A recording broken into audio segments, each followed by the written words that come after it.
You're listening to the Digital Deep Dive, where we tackle the newest trends, strategies, and pain points shaping growth across the digital landscape. From Amazon and D2C to international expansion, join our host and e-commerce leaders across multiple industries for in-depth discussions on how to maximize your brands in the digital arena. Now, here's your host, Aaron Conant.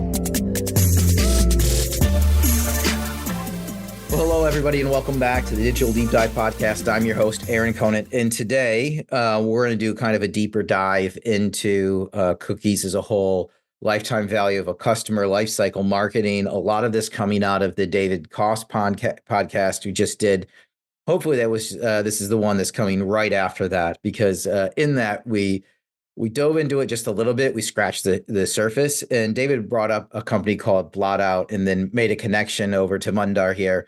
And I had spent, hours now on the phone, I should say on Zoom or Teams, just, a great interaction. I just asked, hey, would you mind jumping on the podcast to help educate a lot of the Connect network that's out there? And he said, for sure. So with that, Mandar, I'll kind of kick it over to you. If you want to do a brief intro on yourself and Blotout, that would be awesome. And then we'll jump into lay of the land. Where are we at with cookies? What's going on? How do you see it transforming over the next 5 years? How do we stitch together the back end to make sure things don't break? All that fun stuff. Sound good? Yep, absolutely. Thanks, Aaron. And conversations have been awesome at both ends. So that's appreciate the time spent. Like they say, time spent well is, the only thing that you kind of carry in your memory. So that's good. Okay, so this is Mandar. I'm the CEO of Blotout. I've been in the media space long enough at this point to tell you I'm probably older than most of you guys in that space. You probably just don't know me and what I've probably done in my life. But anyway, engineer by training, of course, gone through the engineering cycle, put fiber in the ocean, then build virtual machines on flip phones with Sun Micro. If you guys even remember Sun Micro, old is the keyword there. And then put a device in retail shelves. That didn't work. And so I ended up in media tech. We call it the free world, which we are all the products of. And so today, all Xbox and Yahoo. So mobile first, desktop second, CTV third, kind of seen the world in all three dimensions. This is more than a decade back. And then eventually landed at Brave. I've been in the early spaces of mobile when people thought mobile advertising, you got to be crazy. That's nuts. I'm pretty sure nobody says that today, but trust me, I've gone through that era where clicking on mobile, are you crazy? Nobody's going to ever do that. And so did that with CTV, sadly didn't win that war at Microsoft Advertising, where we said, look, why would you change what Xbox is? Should be what Xbox is. Didn't win that war, left, and kind of then came into Brave. Brave was very interesting because it was my first real summarization of what I think the world will become in the next decade. And then, here comes Apple putting a billboard that says Apple is privacy. And a few of us are like, well, hang on, we started this thing thinking we'll put fire, in the ocean a little bit. And here comes Apple, which is saying, we're just burning it. Let's go. And so Blotout comes to birth in 2019. We didn't know what we were going to do. We pivoted 3 times. Unlike what people might think, everything's like that. It is not. And so the first version of the product was essentially a decentralized attribution platform. We were actually chasing Samsung to say, look, we think the world is coming to an end and the device might be the only attribution thing of choice where you can unify things. Chrome's doing it, by the way. We had done it at Brave. So, of course, there was some experience behind it. But you realize when you're a small startup, nobody's listening to you. Hey, crazies, come back later. They might still come back. We'll see. The second pivot was we were in blockchain. We ran a token. And so we went to big blockchain companies. Some of them were our customers. And we said, let's go build good data for you so you can utilize it for understanding where people are coming from. Turns out they were more interested in putting crypto.com in large arenas and didn't actually understand growth marketing. And then third time's a charm. There was a call with Akamai, who was trying to rebuild the third-party cookie. And the chief strategy officer, he's retired now, I'm not going to call him out, came and said, you're an idiot. And I'm like, well, that's a great way to relive a relationship 20 years in, to just know 21st year that I'm an idiot. But okay, good to know. But you're on the call, so birds of a feather, right? And so he comes and says, look, if you're looking to essentially activate attribution into channels, you should be an API business. I don't know why you're building lakes. right? It's the pipes that matter, not the lakes. And so fundamentally, blowout actually happened in 2021. And luckily for us, Apple was busy killing cookies that not everybody understood. And the manifestation of that is what blowout is today. And we have a lot of people targets on our back, so we'll kind of get into it. But at a very fundamental level, the era that we are in, started in 2020, is called the signal loss era. It's fundamentally two dimensions. One is the loss of the cookie, and then the application of compliance as we know it, whether you call it GDPR, call it SIPA, call it CCPA, lots of versions of that. And then we are a personalization platform. People think about us as a CAPI solution. I can tell you we're not, but that's fine because we had to start somewhere and we started with CAPIs. And our core focus is D2C brands because any D2C brand manager will tell you if you spend $1 and you don't make 3.5 back, you're in trouble. And so from that perspective, cost of sales has gone up in the last 2 years, and that's what we focus on. But Aaron, hopefully that makes sense from a blowout perspective based on our conversations. And then I'll let you kind of divide the conversation however you want to go conquer it. Yeah, and I think we have to pick a bunch of that stuff apart. And then I think there's going to be probably an episode 2 or 3 around it. Because I want to go back to just a couple of things, which is, kind of the lay of the land as a whole and the third-party cookie. Google just came back out and said, oh, by the way, we're pushing it out again. That's the 17th, 18th time. I think there's only between 15 and 20% of the brands who have done anything to address it. And most of them are like, well, I've got a million other things to solve for right now. When Google finally actually does kill it, I'll do something about it.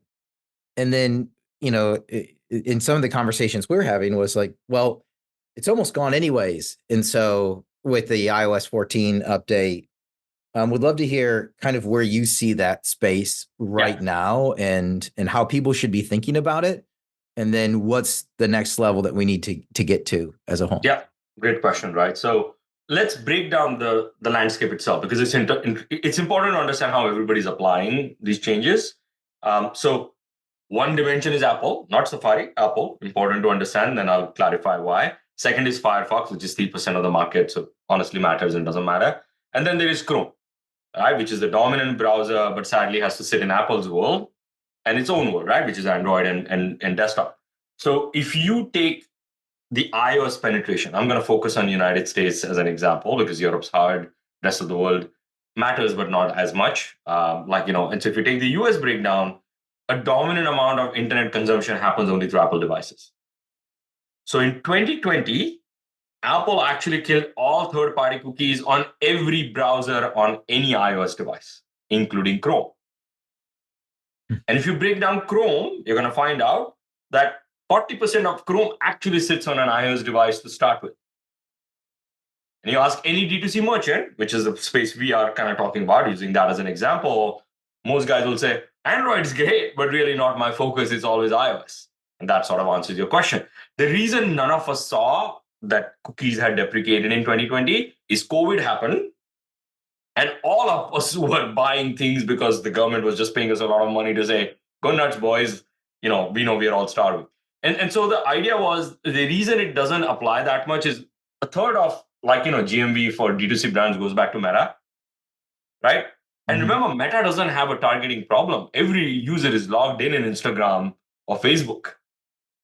The problem is the advertisers' own systems are not able to collect data and send it back consistently, right? And so they are already solved for it through an API, but that's first landscape, right? So third-party cookies sort of deprecated for a bulk of the most valuable Chrome users in 2020. Nobody's noticed it yet.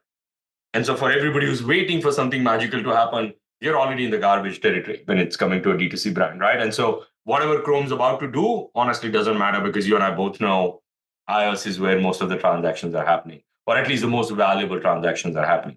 And so that's your third-party cookie land. Now, the second thing that changed, and so by the way, you should know Firefox is a reflection of what Apple does. So Firefox themselves have killed third-party cookies in 2020, March of 2020, And so the next big change happened in August of 2021, and everybody remembers that as iOS 14.5. Everybody knows iOS 14.5 happened, and so there's some deprecation. So for those who don't understand what Apple did, and Apple just didn't impact Meta, of course, they're going after the big boys, the Googles and the Facebooks of the world, What Apple did was Apple said, look, if Aaron is a customer of rei.com, I don't know. I know you're a Colgate customer based on our chat. But let's say you are a Colgate customer. I'm pretty sure you're buying it on retail, but fine, you went to Colgate.com to buy it. If Aaron didn't come back in 7 days, which is, I hope you don't eat toothpaste because you'll be buying it within 7 days, but let's say you're buying it every month, Apple just started deleting all browser data. So for that particular domain on Aaron's Chrome browser on the iOS device where he utilizes this to kind of buy, all of Aaron's data is gone. And that's not pertaining to just Meta or Google or Google Analytics. It's everything. And so the industry that we kind of grew up in, which is 15, 20 years in now, we've been kind of building stack. We don't realize the browser is the largest distributed data storage in the world. Worse, Yeah.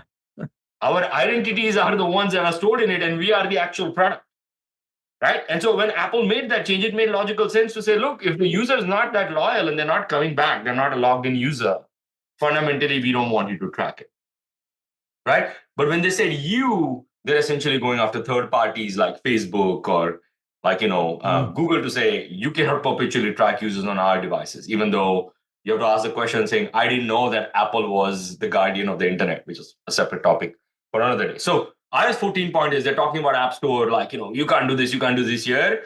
And on the left hand, you have not seen my left hand because I'm stabbing the internet left, right, and center. Right? And that's the Apple magic of marketing where people don't fully understand what happened. But what actually happened was everybody's local storage of cookies or local storage gets started deleting every 7 days. Right? And so now you start understanding the landscape change because everybody's still talking third-party cookies on Chrome. But even your first-party cookies, which actually do site-level tracking, are gone. So when Aaron comes back to Colgate a month later, Aaron's just another anonymous user. So your prospecting is screwed, your lifecycle marketing is screwed, everything is screwed. Right? But this is the first opportunity, like where the advertiser has to come and say, oh shit, I now need to take the responsibility of rebuilding this and sending it, because if Facebook hacks it, Apple will keep going after the hacks. If Google hacks it, they'll keep going after the hacks. Those are network-wide level hacks. They are very easy to break. So right? Is this? Yeah. Well, isn't that, I mean, that's where like CDPs came on the scene a few years back, right? Yeah. Was the total ID resolution, like, they were trying to consolidate it into that single view of the customer, no matter how does that fit into where we're going? That's a great question. So territorially or philosophically, you're right. Like that was the role of the CDPs. But what we are finding out is the CDPs are actually trying to solve for the puzzle in the lake. Like, and I'll give you a synonymous parity example to help you see how I see it, right? So you have a whole bunch of streams, right? We call them glaciers, right? When Aaron goes to Colgate, data is generated. Simple logic, right? Because content generates data. There are two parts of it. The behavior part, what did Aaron do on the side? And who is Aaron? Right. And as data gets deleted, who is Aaron starts to go up. Like the winners are Amazon, right? Hey, I'm still collecting data. It's useless, but it's there because now it's anonymous. And so CDP started solving the problem in the cloud. And you take the new versions of composable CDPs, nobody's actually talking about the fact that it's the browser surface where data is getting bad, not in the lake or not in the warehouse. And we kind of use the annotation saying, you're collecting data through these different tributaries. By the way, the glaciers, as you kind of collect it, is the one where impurities are generated. Now the tributaries are even dirtier. So now you're taking the worst part of the lake, the dirtiest part, and saying, let me resolve the ID back. And each of the tributaries are fragmented identifiers. Got it. Right. No, and so it totally makes sense. Yeah. So the CDP started with the right attitude saying we should solve for first party data. But if the first party data doesn't sit, we call it the slippery surface of the internet now. If you don't build the ridges to be able to keep the data there, fundamentally, you're essentially solving for a dirty lake. Right? And you and I both know that building dams, which are purifying water at the glacier level, might do all the tributaries well. And that's how we see the problem. Got it. Right? Yeah. Can we build the dam and have a single source of truth that way the tributaries are not all garbage territory? Because now you're taking all dirty data and saying, let me find magic. And you and I both know that's a great marketing story, but from a technical perspective, much harder to solve for. Yeah, and it was, if you think about the mindset, even in, better, not best, it was something.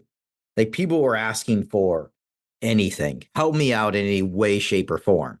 And even if it is dirty, at least it's somewhat filtered, right? And it's better than what I had before. Oh, 100%. And No doubt. Again, No at doubt. the time, looking even a few years back, AI wasn't at a point where it could process it fast enough and clean enough to have it really work. And so we saw the CDPs come on, and then they kind of backed off. Like they were my conversations on a weekly basis, looking back 2.5, 3 years ago, were a lot around CDPs and what's going on. And do I need one? Do I not need one? And a bunch of people jumping on.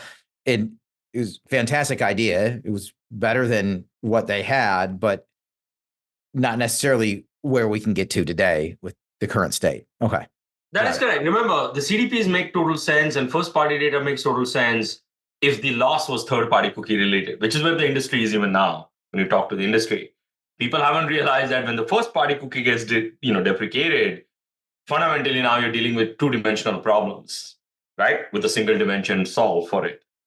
And so most of the CDPs are solving for top of the funnel, which is I can tell you that Aaron actually bought, but almost have no influence on the marketing spend for the journey that Aaron was on, which is called remarketing, right? Or prospecting, depending on what you're trying to do. And so if your data back to Meta, which is a pixel, we called it a pixel for decades now, not years, is tainted. Simple example, you and I discussed this, right? I'm sending data through my pixel. I'm now sending segments for suppression through a CDP at the back end. But if the pixel can't tell if it's Aaron, how is the suppression supposed to work? So how do we solve for it? So the idea is like, unless I totally get it, right? If it doesn't know it's me, like exactly. And so the idea is first you have to solve for the pixel problem itself, right? And then you have to say, for how many different pixels am I solving this for? Right? And the new industry term for this is called server-side tracking, even though the tracking makes assumptions about the fact that if you were on the server side, you'd essentially have a persistent identifier, right? And a lot of people don't know. I'm going to answer the final piece of the lay of the land question, that in iOS 16.4, which is borderline antitrust to us, simple example, if your site runs on Amazon cloud, but your APIs run on Google cloud, Apple actually treats your APIs as third party. So, like you had an OAuth, you logged in through a Google Cloud on a web-hosted AWS site, you're going to get logged out every 7 days for the same reason. Right? And so that essentially changed what server-side tracking for. So now you have to come and say, okay, that has happened. So where do you kind of go from here? Right? And so there are multiple strategies, and most of the strategies kind of revolve around 3 different tactics. One is, how far can you take your site identifier, like to a long-lived one? And then how do you sort of parse out and build identity graphs so that you can map to different tributaries and saying, I'm sending you this ID. That's number one. We 100% believe they will be taken out. Apple's already made the first hack at it with iOS 16.4. So we expect the world to come and say, Apple's not going to allow you any kind of identifier at the secondary topic. Second is fingerprinting, right? And so there is IP time series, there is browser fingerprinting. And the idea is, remember, when you fingerprint across devices or across brands, that's borderline non-consensual, or has to be compliance or consent driven. But people forget that you could actually fingerprint within your own brand domain. So Aaron's totally cool with Colgate and is consented with Colgate to say, please personalize my journeys because I don't want to get lost in translation. Colgate can go ahead and actually do that for their own stack. That problem today is not solved for by any CDP or anybody else. And once you solve for it, it's important that everybody you share data with, whether it's a Metapixel, whether it's a CDP, whether it's Google Analytics, all of them have consistent identifiers, because without that, fundamentally, you still have a fragmented identifier problem. Right? And then the third part of it is to come and say, can the world cooperate and work against Apple? to come and say, if Aaron's my customer, like at Colgate, sorry, Todd, I'm speaking to you now, and at Ben's customer at True Classic, can we recover utilizing both of their data sets, Aaron's identifier, without monetizing that data? Because if you look at the way law is written, you're saying don't monetize Aaron's data, but if Aaron's consented at Colgate, can I recover that ID? Right? And I'm literally walking you through a roadmap on how this is going to happen in the future. But that's how we're kind of looking at it. But the number one thing is, even if identifiers go to a session level, it's important that all of the channels that are consuming that data have one common identifier, without which the downstream CDPs can't operate at all. They have no idea, because they're going to get a different identifier on a per tributary basis. Right? And so at a very simplified level, that's how we kind of think about it, is you have to have one common source of truth, one common way to kind of link these channels, because if you don't, you have zero idea what's happening downstream. How many people, how many brands out there are prepping for this right now? I mean, we've done the study on this. I don't have a clear answer. What I can tell you is Meta is starting to push for it in the last 2 years for a thing called CAPI, Conversion API. You might have heard of that. And so that's driving a lot of psychology. Like I would say Snapchat is finally coming out. We looked at their latest V3 version. It's pretty good. And so everybody's going to have a version of this saying, you send us the data, right? And when you invert a stack like that, where they're saying, you send us the data, you can send the data through a CDP, which is where we started this conversation. The question is, how much delay is that when a CDP sends it? Because remember, this is a pixel. It's constantly optimizing the DSP on Snapchat and on Meta to say, send me data faster, because the faster you send me, the more optimized I am. Right? And so to your question, I've kind of given you the challenges with it. I would say less than 1% people even know the problem, maybe 2% at max, but they understand they need a CAPI because Meta is telling them. But if you go under the layer saying, do you know why? I would say most people will not be able to tell you why they need it. More importantly, most people will not be able to tell you how to measure one. Right? And so Meta came up with a thing called EMQ last year called Event Match Quality Scores. It's the first version of quality scoring in API. Imagine that. Meta say, I'm going to score the APIs to tell you who's a better API. Now, you should also know that the market also misuses that data, because people will start a way to hack the APIs to say, look, I'm better than them, which has detrimental effects, and most advertisers don't see that. So we are now in day 3 of this dungeon theory, where you look at some bright light you left behind and you want to go there saying, no, that's where I want to be. And you're like, well, we ain't going back. We're only going in one direction, in a much darker place for the next 2 years before we at least start to see the light at the other end. Right? Now, one thing I'll tell you, and this is my philosophy on how we're building our company, the thing that every advertiser doesn't realize is they are now forced to take charge of their data. Right? Because if they don't take charge of their data, they're about to die fast, which is great for the industry, because now you have decentralized pods of data. We're going to have 21 million pods of data. Just reality, deal with it. Second part of it is they became the source of truth. Right? You are actually now sending data to Meta, and Meta has to say, you send me the data because I can't collect it no more. So now the defining point of who's going to win and who's going to lose in these spaces. That's correct. But look, the guys who are already threatened, like you take Facebook, you take TikTok, you take Google, they're already saying, we can't buy your data, so we can't provide you the tools. We can give you an open source version of it. Best of luck getting those implemented. Merchants love engineering work, by the way. That's a joke. And so from that perspective, people are going to implement it. There's going to be fragmentation. The surface will become more slippery, right? Till somebody says, like, now we build the ridges to kind of hold the data at least to some level. But the guys who are impacted, like Meta or TikTok, they are already building APIs saying, look, we have to move to an API system because we cannot be the holders of your data. You need to send it to us voluntarily. But if you don't send it to us, which is the side effect, we cannot actually offer you marketing. So now, number one, you need to collect the data, right? 2, you need to store it someplace organized so it can be utilized. 3, you got to be able to send it places, which is the API in the scoring, right? Like, don't mess around with us. It better be really, really good, or we're just walking away. And 4, you need to send it fast because you might have spent $1 million on that day and your data might have come the next day and it's all garbage territory.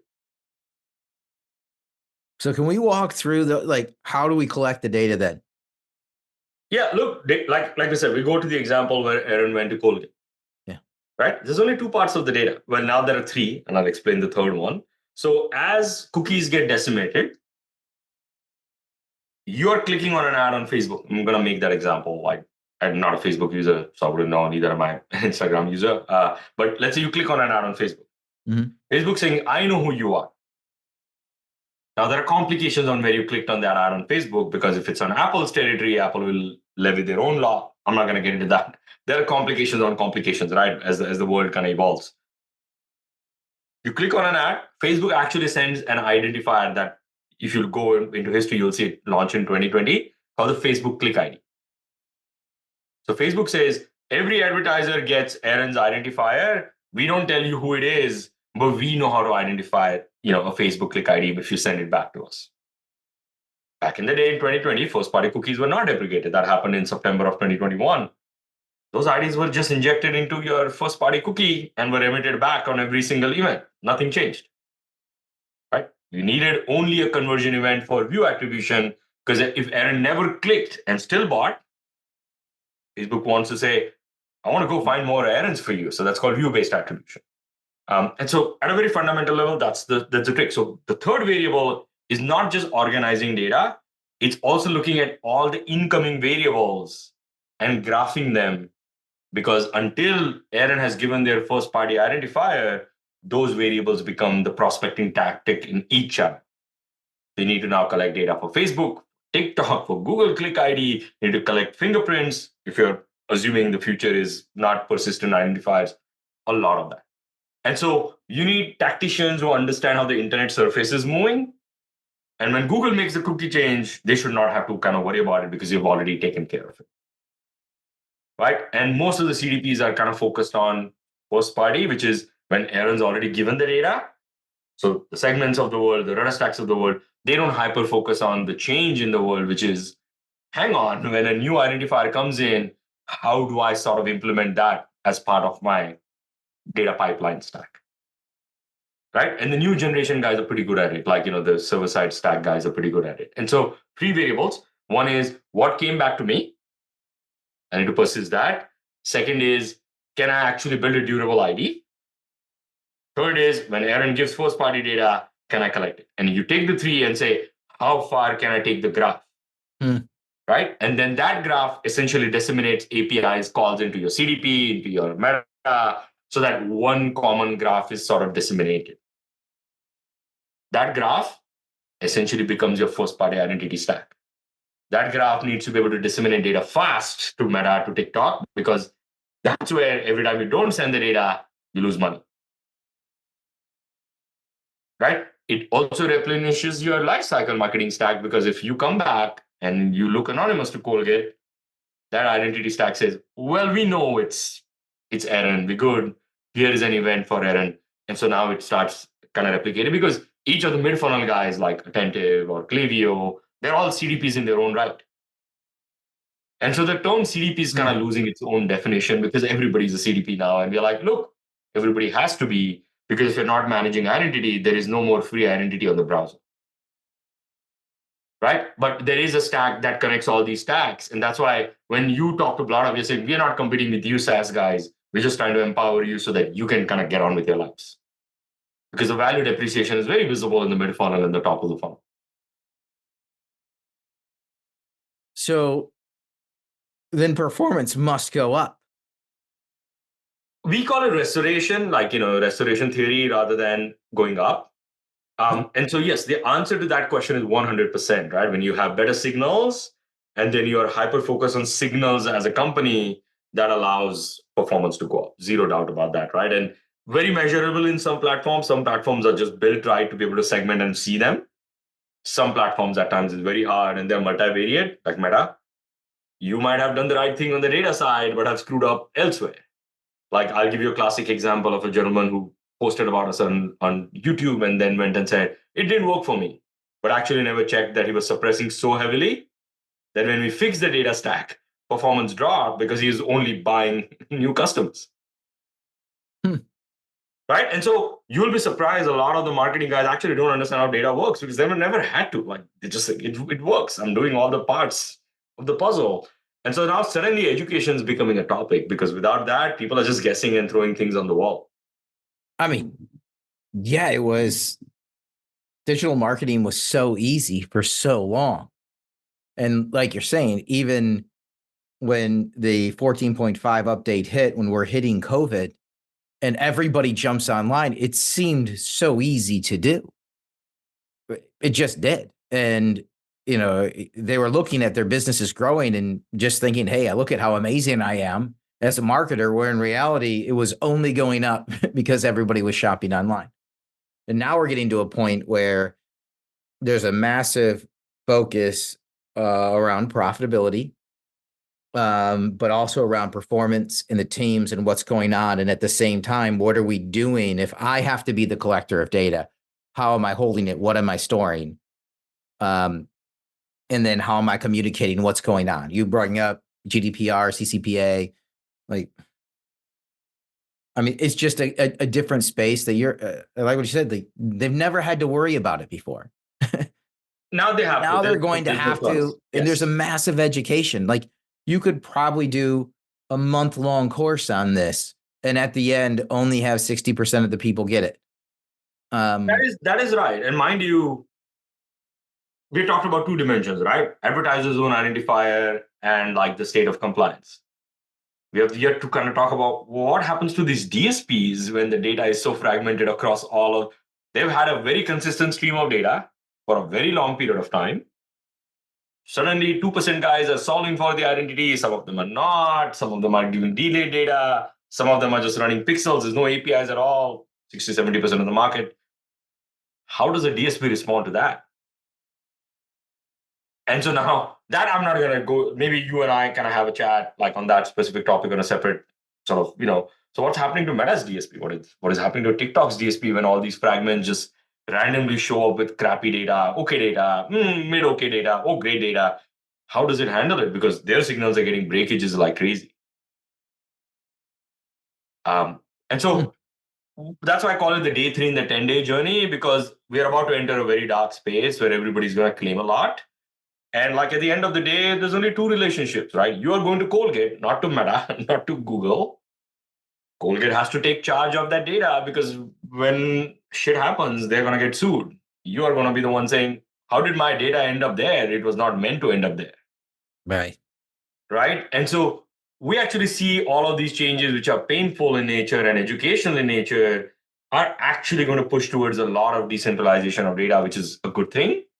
Right. And then Aaron has their data, which is your right. Because remember, Colgate doesn't have any data. It's your data on Colgate. That's something the brands are still realizing is if you look at any laws that were written, it's Aaron's data, not Colgate's data. And you can ask them to come delete it at any point of time. Right. And so now you have your pods of data in the 40, 50 sites. I hope you don't do, I do 100 sites a day. Like I read a lot. And so I have 100 pods of my data, right? And each of the pods has my consent, which is exactly what Web3 was trying to do. But I think it went a step too far. Because if the marketers and the brands are not educated, which is a few million, educating 1 billion people about this is impossible. Right? And so I think we are about to take the step into the first level of decentralization. But that's our thesis in play, right?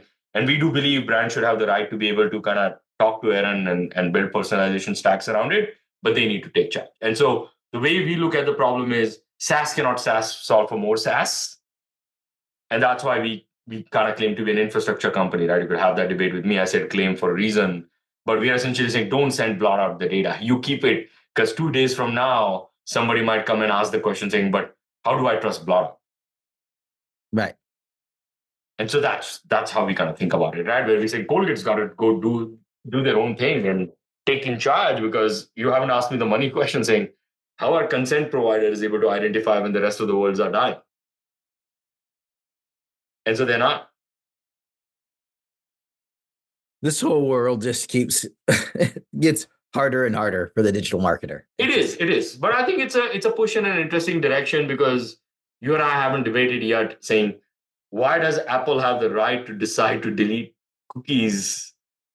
Right? Yeah. Did Aaron say okay to that? Like, in the claim of privacy, that's a lot of people's jobs at stake. And I didn't believe when Mark said it for the first time in 2021.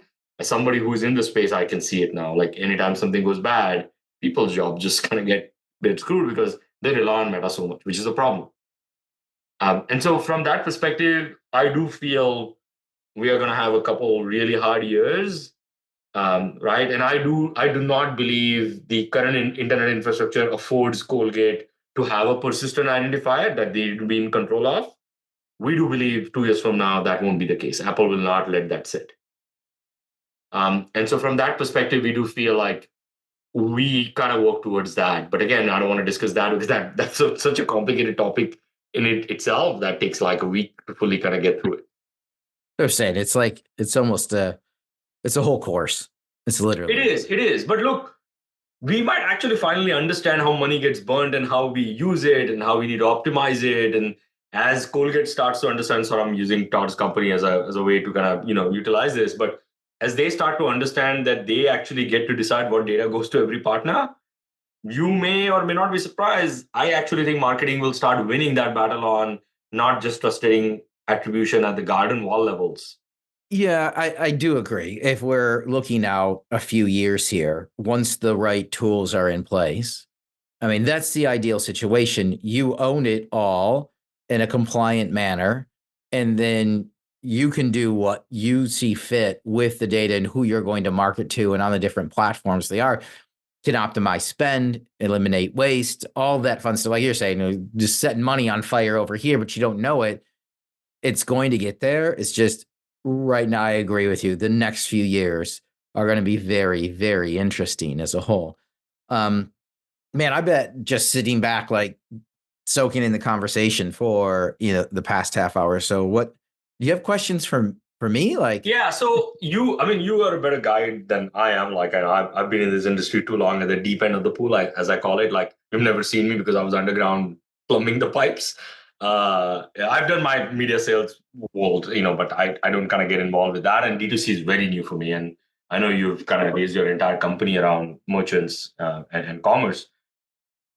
You give us guidance, right? Because you have a better perspective. In the last week, we've been talking, and David Costa has been very kind to us as well, helping us understand, like, you need to market this a little bit better than you're marketing right now. I'm like, yes, that's called education. It's a problem. But when you see it, if I had asked you the question, how far did your knowledge go? Like, how do you see merchants reacting to it? Like, what is top of their mind? Do you even understand what a meta copy is? Like, how do you see the state of the world? Because your state of the world is actually the true nature of it, versus mine is, like, we call it what is the matrix giving the perception of versus the egg layer inside the matrix, which is what I see. Yeah. The massive education needs to be done. It's part of the reason for this podcast as a whole. Very, very few brands grasp what's going on, and the people. There's a lot of people out there that do grasp it, but as they're trying to explain it within a company, like it's like shouting into the wind, right? Nobody else can it. You literally have to spend a long time doing a deep dive to peel all the layers back and start from the beginning around, hey, this is how we were currently doing it. Here's everything that you're going to lose. And therefore, we can't just peel things back. We have to create a whole new process for doing it.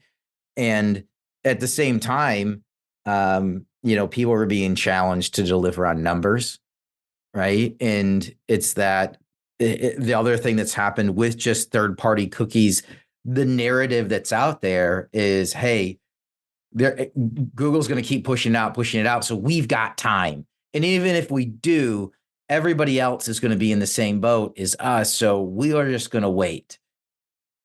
And that's just, as we're talking, it's just like one small sliver of what's going on and not the implications of everything else that's coming out right now. And so, you're asking people who have just been marketers, and done their job really well to first learn digital marketing, right? And a lot of them have done it really, really, really well. And now you're saying, I want you to get technical and do a deep dive and live in data. And so it's interesting. This is, I don't know, nine years ago or so. I was at a company, Channel Advisor, their conference, and I was speaking a little bit around growth, and that I had this statement that the data scientists and the engineers are going to be some of the best digital salespeople out there. And people were like, wait, well, that doesn't even make sense. And I'm like, well, yeah, it does, because we're talking about algorithms, right? And we're talking about using data and A/B testing and trying to get to what's going to work fast, not on relationships anymore. And I feel like this next generation of digital marketers is at the same spot. Those who can look past this, just the creative, and get into this deep dive on the data, the segregation of data, the application of it, the cleaning of it, the storage of it, the compliance and everything that goes around it. You're then going to be able to see the tools and the things that are coming down the pipe ahead of time. That's right. That everybody else isn't going to see. And I had, I don't know how many #1 bestsellers on Amazon, with next to no budget. And it's because it was all data driven. And I had no reason to have that many out there. Yeah. Except for it was data driven. And that's where it's at right now, is like you're saying, education. But it has to be the right person to be educated, because this isn't, I'm going to take a 1-hour course. So, I mean, I like everybody go to blotout.io. Like that's it, right? Blotout. Yeah. Like this is something, like, I almost think you need to put out a recurring educational piece, and maybe it's 5 different segments, just walking through people, what's going, I know you'll do it on your own anyways, but when I think about everybody that I talk to and who has this look of potentially solving for what's coming down the pipe, like, you're there. And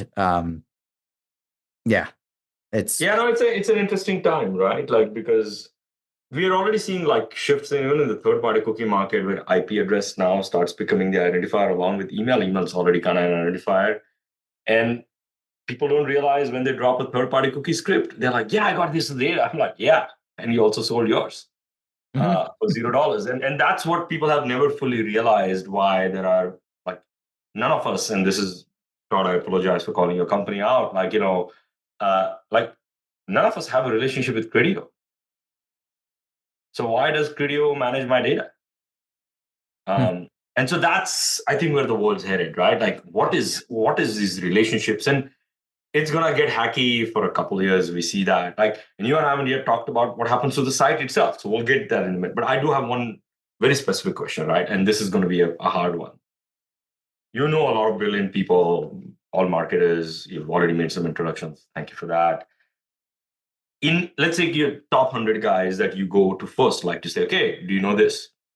Not educators, but marketers, right? Like, who are actively marketing in their everyday life and can explain, like David Cost is a classic example. Let's say 100 David Costs. Like, how many of them actually know the lay of the land we just discussed actually happened?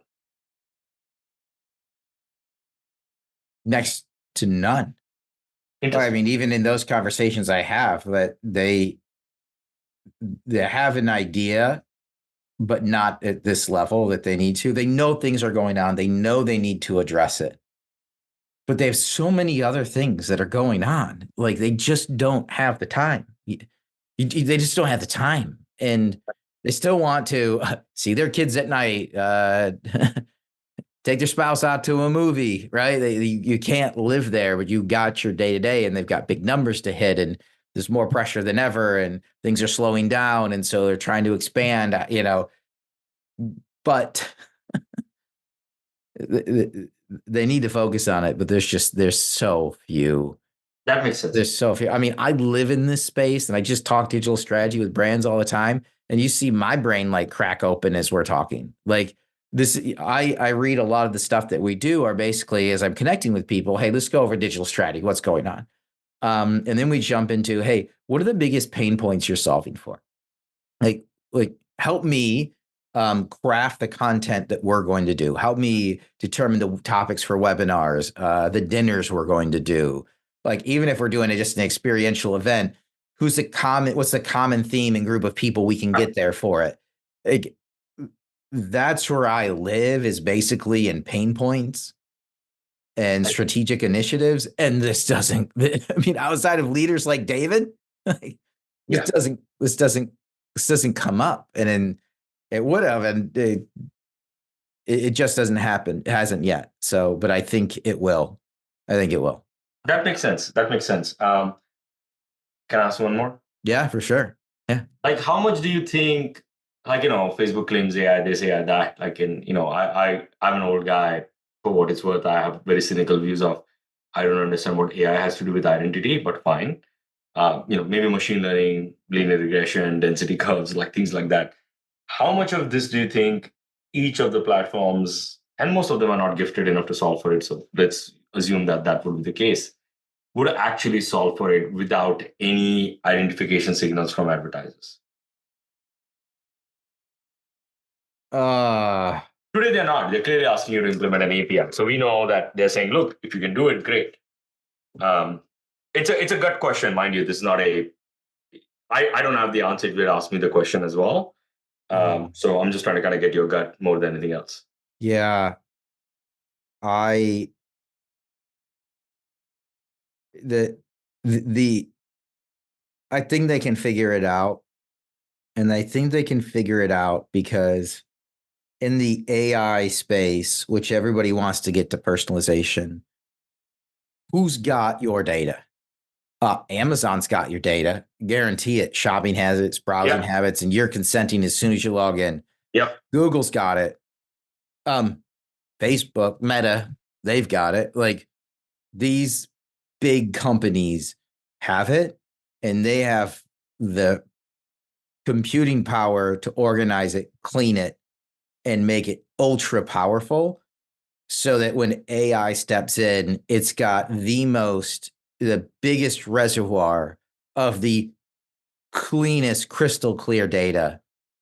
And when you give that to AI, it's lights out what AI could do, right? The tough part with AI, even right now, is, it's even pulling the chat GPTs, everything is pulling from the internet, which, the classic adage, like, oh, it's on the internet, so it must be true. Ha ha ha. Everybody knows that part is broken. Yes. And therefore, what AI kicks out right now is broken. But as these companies can first organize that data, they can do some pretty ridiculous things, right? And simple, like, keystrokes to know who you are, right? It's super creepy. I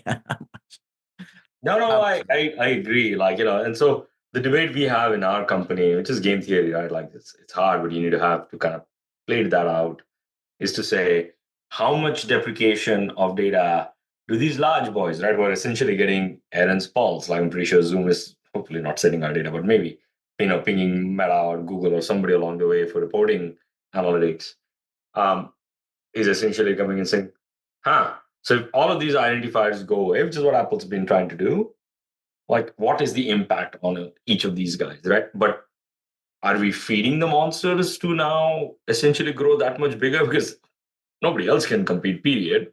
Right. Because it's going to take forever. Or are we actually, and so that's the debate we have in our companies, is Apple feeding the monsters, or are we actually going to go into decentralization 1.5 or whatever that might be? Yeah. Right. And it's kind of worrisome that even if the world goes into decentralization, it's unclear how people are able to get attention without paying these boys anyway. And it's kind of funny right now, ironic, not funny. I shouldn't say funny. Funny is not right.